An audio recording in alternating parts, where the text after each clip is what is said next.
Orbe. Reflexiones de nuestro entorno.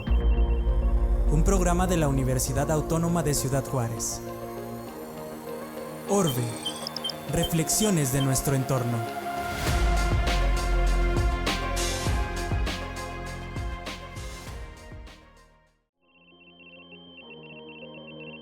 Orbe. Reflexiones de nuestro entorno. Un programa de la Universidad Autónoma de Ciudad Juárez. Orbe. Reflexiones de nuestro entorno.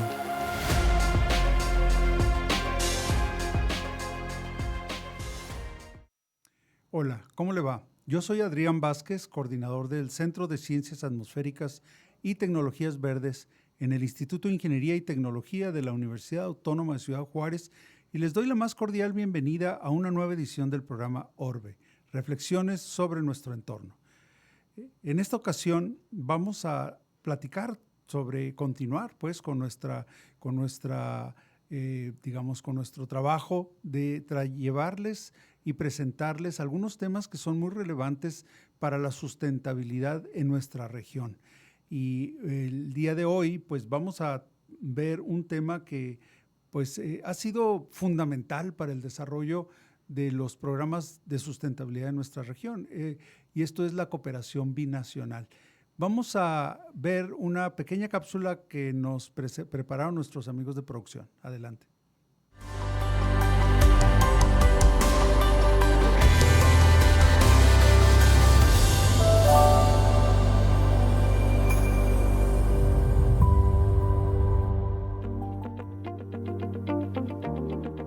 ¿Alguna vez te has preguntado qué estás respirando? La calidad del aire se refiere al estado de nuestra atmósfera, a si está limpia o llena de contaminantes. Una buena calidad del aire es fundamental para nuestra salud y la del planeta. Pero, ¿qué pasa cuando el aire no es tan bueno? La contaminación del aire ocurre cuando sustancias dañinas se acumulan en nuestra atmósfera. Estas sustancias provienen de muchas fuentes, desde las chimeneas de las fábricas y los tubos de escape de los coches, hasta el humo de los incendios y las erupciones volcánicas. El resultado es un aire cargado de partículas y gases que no son buenos para nadie. Los efectos a corto plazo de respirar aire contaminado pueden ser inmediatos y desagradables. Hablamos de irritación en la garganta y los ojos, tos, y esa sensación de que te cuesta respirar. Para personas con asma o problemas cardíacos, esto puede ser muy peligroso, aumentando el riesgo de ataques o complicaciones. Para saber si el aire que respiramos está bien, los científicos usan algo llamado el Índice de Calidad del Aire, o ICA. Este índice nos dice en una escala de colores si el aire es bueno, verde, aceptable, amarillo o peligroso, rojo y más allá. La buena noticia es que todos podemos ayudar a mejorar la calidad del aire. Pequeñas acciones hacen una gran diferencia. ¿Qué tal si la próxima vez que vayas a la tienda de la esquina, en lugar de usar el coche, caminas o tomas la bici? Podemos ahorrar energía en casa y apoyar el uso de energías limpias como la solar o la eólica. Y no olvidemos el poder de los árboles, ellos son nuestros mejores aliados, actuando como filtros naturales para limpiar el aire. Cuidar el aire es cuidar de nosotros mismos, de nuestras familias y del futuro de nuestro planeta. Es una responsabilidad que tenemos todos los días, con cada respiración.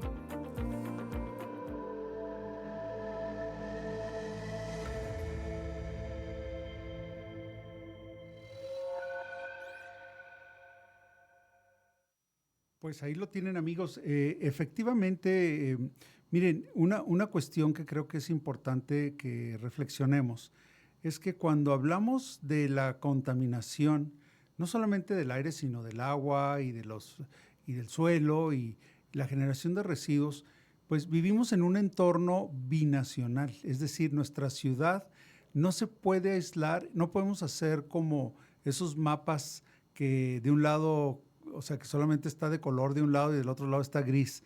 O sea, desafortunadamente o afortunadamente tal vez, el mapa es continuo, o sea, las líneas políticas, las divisiones, las fronteras, pues es algo arbitrario para la naturaleza. En realidad, lo que pasa en Juárez afecta al Paso, lo que pasa en el Paso afecta a Juárez, y de esa manera, pues es muy importante que pues estos esfuerzos para abatir estos problemas ambientales sea un esfuerzo binacional. Y el día de hoy tengo el gran honor de tener como invitado a una persona que ha sido justamente, pues que ha dedicado ahora sí que 30, 40 años de su vida justamente a impulsar esa cooperación binacional entre México y Estados Unidos en diferentes puestos, en diferentes trincheras, y desde luego pues ha sido un referente, es un referente para todo lo que tenga que ver con el tema de la cooperación bilateral entre México y Estados Unidos.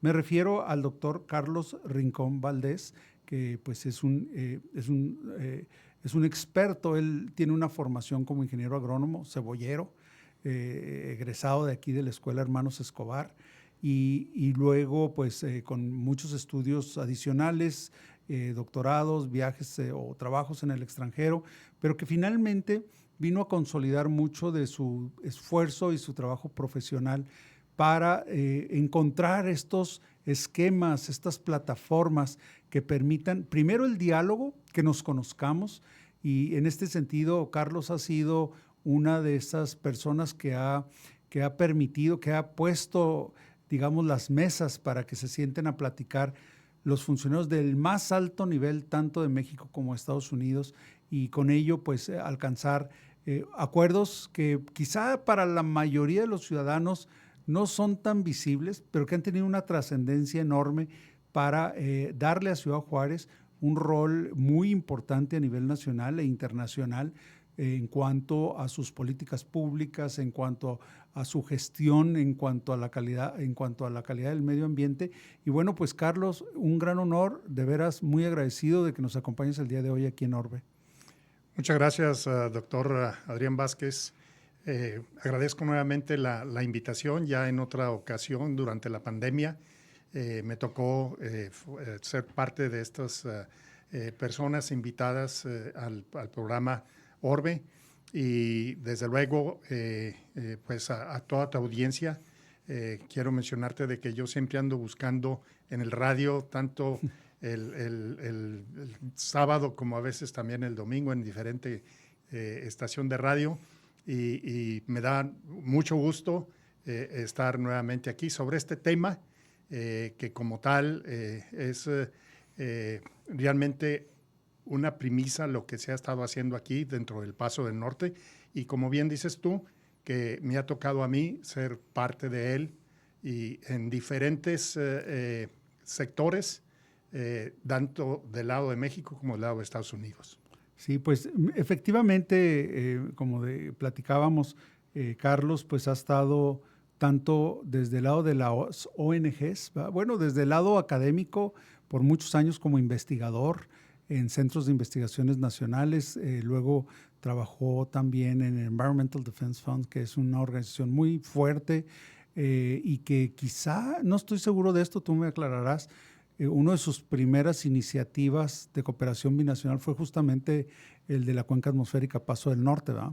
Así es. Y bueno, pues a Carlos le tocó encabezar ese esfuerzo y desde luego con muchísimos frutos. Ya platicaremos un poco sobre eso más adelante, pero el tema importante aquí es que en sus últimos años ya profesionalmente, bueno, como empleado, por decirlo de alguna manera, pues fue el representante de la Agencia de Protección Ambiental del Gobierno de Estados Unidos para la frontera México-Estados Unidos, y desde ese puesto hizo muchísimo. Hizo un trabajo excepcional en cuanto a fortalecer una serie.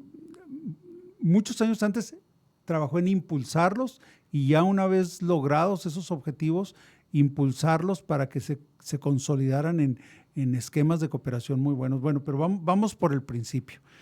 ¿Cómo inicia, Carlos, este esquema de cooperación entre México y Estados Unidos? ¿Cuál sería una historia rápida de dónde venimos, de cuántos años estamos hablando? Porque una de las cosas que hemos insistido mucho con nuestra audiencia es que los temas de sustentabilidad es casi como criar un hijo. O sea, tardan muchísimos años, o sea, de que nacen hasta que se vuelven adultos y productivos, pues pasan 20, 30 años, ¿no? Exacto. Y desde luego para la cooperación binacional, en este caso a través de los gobiernos, dentro de acuerdos que a través de los legisladores es en donde se sustenta estas acciones binacionales, pues es remontarnos a la época que para muchos aquí en la frontera es desde luego muy conocido, y era lo que era el programa Bracero.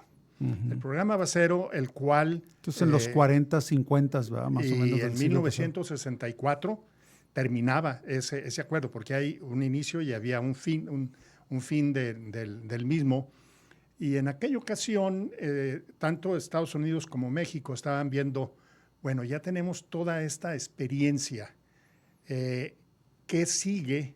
Dado que para México, que era una fuente de empleo y digamos, unas remesas que como tal venían a México, pero mucho además de que todos aquellos profesionales que trabajaban en el campo regresaban a sus propias parcelas y aplicar esas tecnologías, pero terminaba en el 64.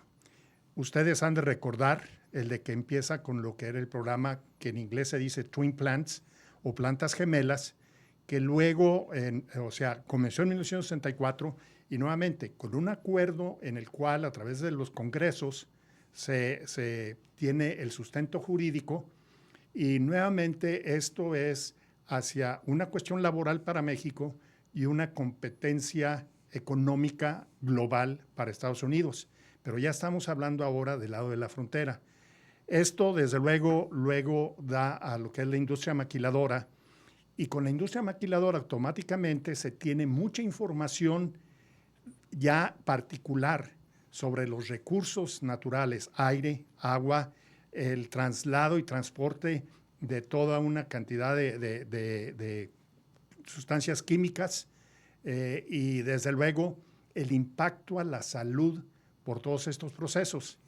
Es allí donde, a partir de la legislatura de 1976, por el lado de México y de Estados Unidos, estamos hablando cuando el presidente Carter comenzó de presidente de México, de Estados Unidos, esas legislaturas empiezan a elaborar lo que a final de cuentas en 1983 se firma en La Paz, Baja California, el 14 de agosto de 1983, el Acuerdo de la Paz, que se conoce como Acuerdo de la Paz 1983. Ya en el tiempo del presidente Reagan y el presidente Miguel de la Madrid. Exactamente. Y precisamente ese da el sustento jurídico a lo que actualmente se sigue sobre una serie de programas, y en sí sobre eso vamos a hablar, yo creo que en las siguientes secciones, pero es en ese acuerdo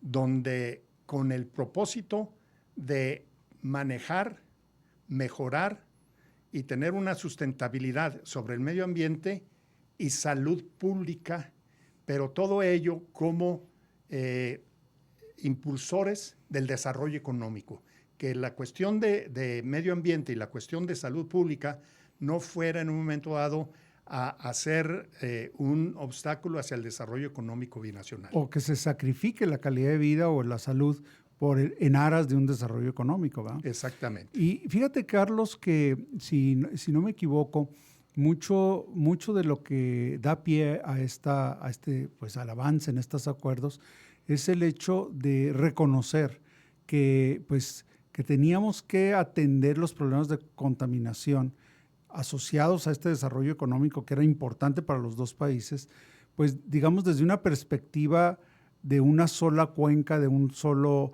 la frontera es muy larga, desde Tijuana hasta Matamoros, pero finalmente las industrias se vinieron a establecer en lo que llamaron las ciudades hermanas, ¿verdad? Uh-huh. O sea, y entonces a partir de ese reconocimiento de que los problemas ambientales afectaban a las ciudades hermanas, pues por igual, ¿verdad? Porque un problema en Juárez, pues afecta prácticamente igual, o un problema en El Paso afecta igual a los de Juárez que a los del Paso. ¿Qué tanta conciencia o qué tanto influyó esta situación en generar este interés en desarrollar programas de cooperación binacional? Bueno, muy importante el hecho de que el Acuerdo de la Paz de 1983 tiene sus artículos y como tal ya va puntualizando hacia lo que en una región de 100 kilómetros al sur y 100 kilómetros al norte, esto a lo largo de la frontera de las ciudades hermanas, estar dentro de estas acciones de colaboración binacional atendiendo temas sobre los diferentes recursos que ya me referí: aire, agua, residuos, transporte, respuesta a emergencia, etcétera. Algo que es importante es el de que, y yo tuve mucha oportunidad de platicar con el primer rector de la Universidad Autónoma de Ciudad Juárez, que en aquel entonces, en la legislatura que fue de 1977. Él era diputado, ¿no? Y de la comisión de Ecología. Parte del equipo que estuvo trabajando lo que a él ya no le tocó en el 83 ser de los garantes o firma, porque en aquel entonces los diputados era solamente sufragio efectivo, no reelección, era por un periodo nada más, mientras que hay algunos congresistas del lado americano que formaron parte de todo ese proceso y que también me tocó a mí. Estamos hablando del ex rector René Franco Barreno, en paz descanse, que fue nuestro primer rector y fundador de la UACJ, ¿verdad? Exactamente. Y entonces ya con eso, y aquí es importante el de que el acuerdo habla de que en este caso ya la Agencia de Protección Ambiental de Estados Unidos, y en aquel entonces cuando se firma el acuerdo, era la Secretaría de Desarrollo Urbano y Ecología, a nivel federal. México, federal. Y en ese caso, personal de Relaciones Exteriores y de SEDUE, así como también de EPA, estuvieron trabajando por los siguientes 6 años. Durante ese tiempo elaboraron, sin necesidad ya de ahí de estar yendo a los diferentes congresos, porque el Acuerdo de la Paz sí se tuvo que, a final de cuentas, cuando se firma, regresar a las cámaras y ratificar, etcétera, o sea, en el Diario Oficial de la Nación, etcétera. Los anexos, eso es muy importante. Hay el anexo 1 al anexo 5, que tiene que ver sobre temas. El anexo 1 tiene que ver con agua, el anexo 2 tiene que ver con aquellas derrames químicos que a final de cuentas hace a preparación y respuesta a emergencia. El anexo 3 tiene que ver sobre el traslado y en un momento dado el riesgo que hay y que hay que estar manejando cada país con su propia legislación y sus propias normas, los químicos que en un momento dado tienen que ver sobre medio ambiente. Y el anexo 4 también tiene que ver sobre emisiones de la industria, pero va muy focalizada hacia las fundidoras. Entonces hay una relación entre el anexo 2, el anexo 3 y el anexo 4 que tienen que ver sobre riesgos en un momento dado de exposición química, pero cada uno da lugar a diferentes acciones de carácter binacional. Y luego el anexo 5, que es en el que últimamente hemos trabajado más, y desde luego hay una premisa en el mundo, lo que se logró aquí, que es sobre calidad del aire. Claro. Y bueno, vamos a hablar después en un programa aparte sobre las consecuencias o digamos la trascendencia de esta parte de la calidad del aire, porque pues es muy importante, o sea, merece una reflexión por sí misma. Pero una de las cuestiones, por ejemplo, que te quería preguntar, Carlos, es ¿cuál era el sentimiento, vamos a decir, en los 90s, sobre la problemática en la frontera? ¿Eran más hacia los residuos, hacia el agua? El aire sí empezaba, pero vamos a decir, sacando el aire, ¿qué le preocupaba a las agencias mexicanas y americanas sobre pues vamos a decir, la explosión, ¿verdad?, de la industrialización, pues digamos, aceleradísima de toda la franja fronteriza? En muchas comunidades, por ejemplo, no se tenía saneamiento básico, ¿verdad? O sea, entonces mucho de esto pues fue capturado. Y este es aquí un tema que, bueno, a lo mejor es difícil de explicar en corto plazo, en un poquito tiempo, pero aquí tenemos ¿cómo diríamos? Dos personajes nuevos o dos personajes que entran a esta discusión. Uno es el SILA y el otro es la COSEF. O sea, ambos tomaron mucho de esta problemática y la revirtieron o la pusieron en términos de soluciones, ¿no? Así es, y de hecho, algo de lo bondadoso que viene siendo el Acuerdo de la Paz de 1983, que luego con sus propios anexos, es de que en cada una de las ciudades hermanas o regiones de alta población, si hablamos allá California con Baja California, principalmente al área de San Diego como condado con Tijuana, y si nos vamos hacia la parte Los Nogales, ya pasando por ambos Nogales, desde luego el Paso del Norte, que estamos aquí, ambos Laredos, etcétera.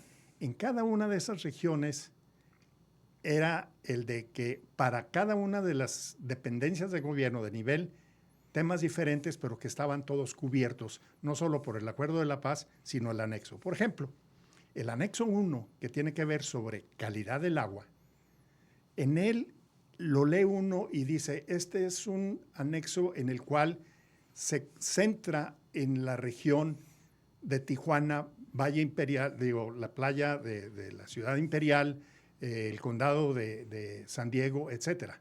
Si vemos el anexo 5, que inclusive define el anexo las coordenadas, y estás hablando de la región del municipio Juárez, con el condado de Doña Ana y el condado del Paso. Uh-huh. Y si hablamos en un momento dado sobre preparación y respuesta a emergencias, estamos hablando en aquella región donde son la mayor cantidad de cruces de la frontera, tanto Canadá, Estados Unidos, como México, Estados Unidos, que es ambos Laredos. Lo cual no tendría que escribirse para cada uno de ellos una subanexo de él. Esto lo cubre todo. Entonces, una vez que terminan los anexos, que el último fue en 1989, que fue precisamente el anexo 5 del Acuerdo de la Paz, ya va de por sí todo el diálogo a través del presidente Carlos Salinas de Gortari con el presidente Bush hacia lo que a final de cuentas fue el Tratado de Libre Comercio. Y cuando tienes un Tratado de Libre Comercio, tienes que tener el 75% más uno de los legisladores en Estados Unidos que digan sí. Ahora, sabemos que los senadores y sabemos que los diputados de lo largo de la frontera, pues definitivamente veían que era muy importante. Pero ya una vez que te vas más al interior de Estados Unidos, lo veían como amenaza. Como tal, pues decían, bueno, ¿y esto en qué manera y qué fue lo que en un momento dado trajo a que se lograra mucho más allá del 75% más uno y que votaran a favor del Tratado de Libre Comercio? Es que se sustentó con respecto al que, como no solo el Acuerdo de la Paz de 1983, sino que al formarse el Banco de Desarrollo de Norteamérica y la Comisión de Cooperación Ecológica Fronteriza, en la manera que hay es que al TLC, como ahora también al Acuerdo Comercial Canadá, México, Estados Unidos, el actual, tienen un acuerdo lateral de medio ambiente que da las bases para que se creara la Comisión de Cooperación Ecológica Fronteriza, da las bases para que se creara la Comisión Fronteriza de Salud, da las bases para que se creara la Comisión Laboral, da las bases aún más allá, pero ya hablando de todo Norteamérica, para crear la Comisión de Cooperación Ambiental con sede en Montreal. Entonces, esto fue lo que a final de cuentas se logró, que una cantidad enorme de senadores y diputados que vinieron y estuvieron aquí durante ese proceso, dijeran sí al Tratado de Libre Comercio. Y eso da lugar, hay una serie de reuniones que luego hablaremos un poquito, que es el Programa Integral Ambiental Fronterizo, el PIAF. Déjame comentarle a nuestro público, porque esto es muy importante. Por primera vez, yo creo que en muy pocos lugares del mundo, tú tienes más conocimiento de eso, ha habido un acuerdo que desemboque no solamente en, vamos a decir, en aspiraciones ambiciosas o en palabras bonitas o en discursos. Por primera vez estas, acciones son respaldadas con un financiamiento económico importante, que es la creación del NatBank o del Banco de Desarrollo de América del Norte. Se crea un banco de cooperación con recursos suficientes para no solamente decir hay que purificar el agua, o sea, bueno, pero hay que ponerle dinero, hay que construir una planta, hay que construir tuberías. Y la frontera México-Estados Unidos, déjenme comentarles, amigos, y tú tendrás más datos sobre esto, pero yo creo que es ahorita, gracias a este esfuerzo de cooperación binacional, como tal, la frontera del lado mexicano tiene los niveles de calidad ambiental, de saneamiento, vamos a decir, lo que es agua potable, manejo de aguas residuales, rellenos sanitarios, más alta que el promedio de todo México. Así es. Entonces, la frontera de pasar de ser una zona marginada, una zona que probablemente, pues vamos a decir, no le llegaba mucho recurso de los gobiernos federales, pues porque pues, estábamos en la periferia realmente, se convirtió de pronto en una región con un avance extraordinario, inclusive por arriba de los promedios nacionales, ¿no? Así es, y de hecho, con el Acuerdo de la Paz de 1983 y llevando a que a final de cuentas la comunidad, no solo las instituciones de gobierno de ambos lados a diferentes niveles, sino que el sector académico, las organizaciones de cámaras de comercio, la industria, las organizaciones sociales, estuvieran en un momento dado con información sobre lo que llevaría hacia el Tratado de Libre Comercio, se hicieron una serie de reuniones que fueron 58 a lo largo de la frontera de ambos lados, en donde en él se procuraba decir cuál es el diagnóstico actual de agua potable para beber, de agua de saneamiento, rellenos sanitarios, etcétera, lo que tú mencionaste. Y de allí es que estuvo el Programa Integral Ambiental Fronterizo, el PIAF. Esto fue en el año los 90. 92 al 94. Tenía un inicio, tenía un final, tenía un propósito. Detectar todo lo que nos faltaba y cuánto costaba resolverlo. ¿Cuánto costaba? De ahí se hablaba alrededor de 10 billones de dólares, algunos 12 billones de dólares, y es precisamente en la Constitución del Banco de Desarrollo de Norteamérica donde dice, a través de los años habrá una aportación 50% por México, 50% por Estados Unidos de esos billones de dólares que se requieren para infraestructura. Y en esa manera fue donde se atendieron todos estos otros puntos.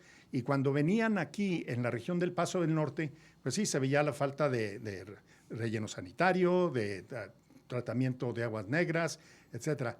Pero algo único en toda la frontera era sobre año con año estabas teniendo excedencias en el número de días al estándar mexicano, a la norma mexicana, perdón, y el de estar en no cumplimiento al estándar americano, año con año iba incrementándose.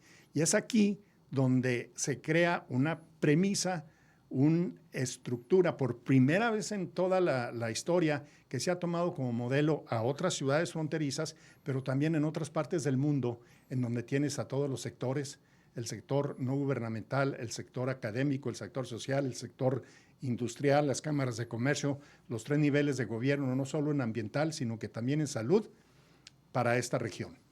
Muy bien.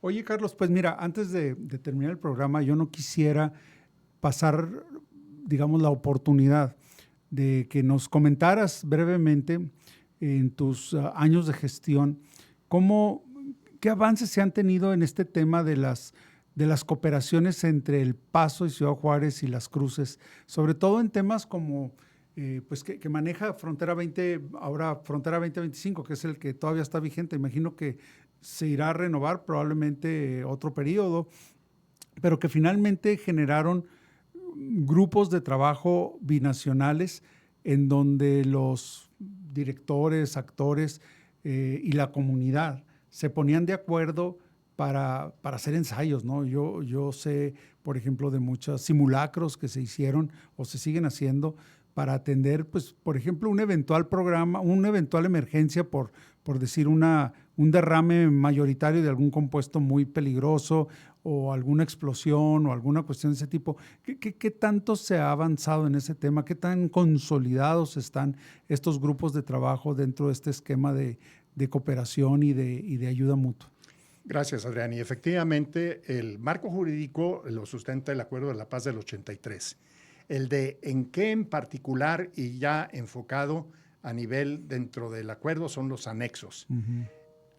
Lo que en un momento dado tiene ya sobre proyectos y acciones específicas que ves tú al principio del programa y al final del programa son los programas que están dentro del Acuerdo de la Paz del 1983, que hablé muy brevemente del PIAF, que entonces era gobierno federal, y luego hubo el programa Frontera 21, número romano 21, porque se veía el inicio del siglo XXI, y en ese entonces ya estaba por primera vez a nivel único en el mundo el de tener a todos los sectores en un grupo del aire que se llama en inglés Paso del Norte Air Quality Task Force, o Grupo del Aire Paso del Norte, sobre calidad del aire. Y precisamente al estar trabajando en esa manera, que tienes a todos los sectores y además son reuniones públicas, abiertas al público, da inicio a que en esta región también se crea el Grupo del Agua Paso del Norte. También se crea el Grupo de Salud Ambiental Paso del Norte. Y con ello estás, a final de cuentas, si vemos lo que es la misión y el propósito del Acuerdo de la Paz, estás abarcando todas las áreas con actores, no solo gobiernos federales, sino los 3 niveles de gobierno, que aquí en esta región estás hablando de 3 estados, y además el sector académico, como también el público en general. Ahora, ¿qué es lo que en un momento dado ha tenido como tal? Si vemos en la cuestión de relleno sanitario, el primer relleno sanitario en el estado y en este caso a lo largo de la frontera que tiene las características como un relleno sanitario en otras partes del mundo y esto con financiamiento a través del Banco de Desarrollo de Norteamérica, es el relleno sanitario del municipio de Juárez. En aquel entonces, cuando comienza el programa de financiamiento del Banco de Desarrollo de Norteamérica, las aguas tratadas en el municipio de Juárez era 0. Y para 1998 ya no se estaba tratando el 100%, pero la infraestructura que existe de las plantas de tratamiento de aguas negras tiene para cubrir el 100%. Entonces, eso es la otra parte viene siendo, desde luego, la mejora de calidad del aire. A través de los años, mencionaba yo cómo se iba empeorando. Bueno, cuando ya se oficializa, y sobre eso vamos a hablar en algún otro programa, lo del Comité Consultivo Conjunto del Mejoramiento de Calidad del Aire en la región esta que llamamos Paso del Norte, para 1998 es la primera vez en donde no se viola la norma o el estándar americano, no solo de 1, no solo de 2, sino de los 3 contaminantes con los cuales la cuenca atmosférica estaba en excedencias. Y desde luego el número de días que se excedían a la norma mexicana, en lugar de ir aumentando año con año, se estabilizó inclusive años con menor cantidad. Uh-huh. Otro tema muy importante que lo ve uno desde el punto de vista de oportunidad, la economía circular, viene siendo sobre la llanta usada y al mismo tiempo también sobre los residuos electrónicos.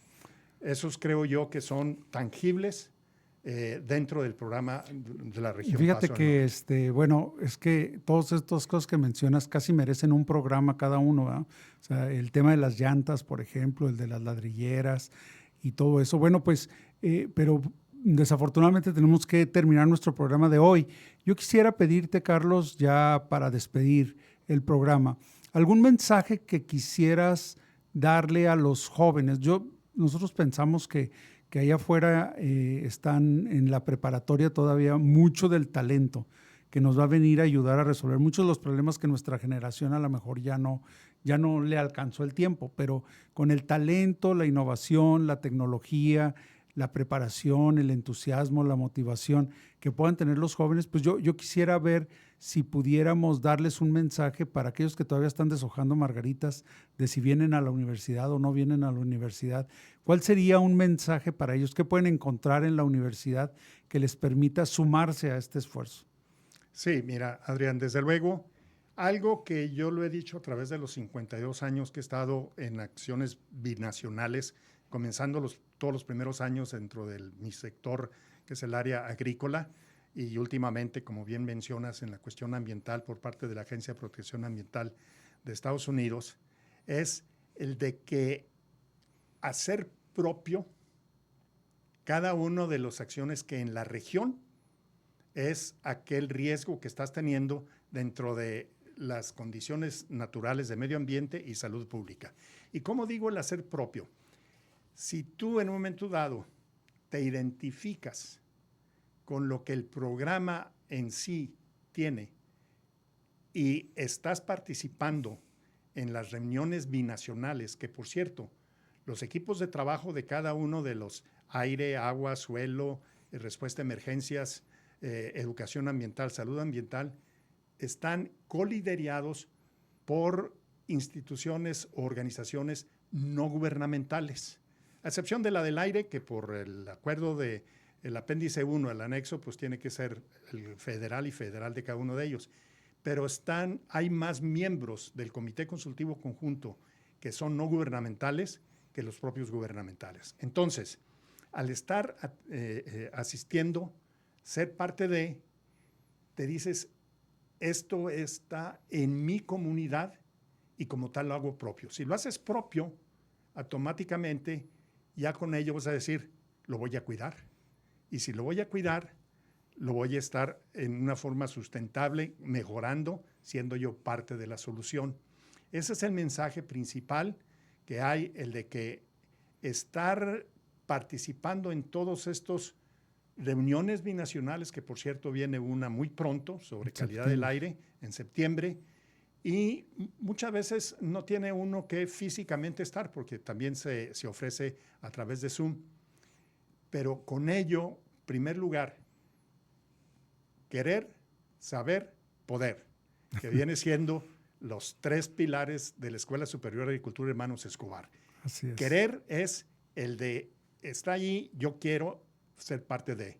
Saber es informarme lo más posible y poder es ya la parte en donde tú actúas. Ser un agente de cambio. Así es.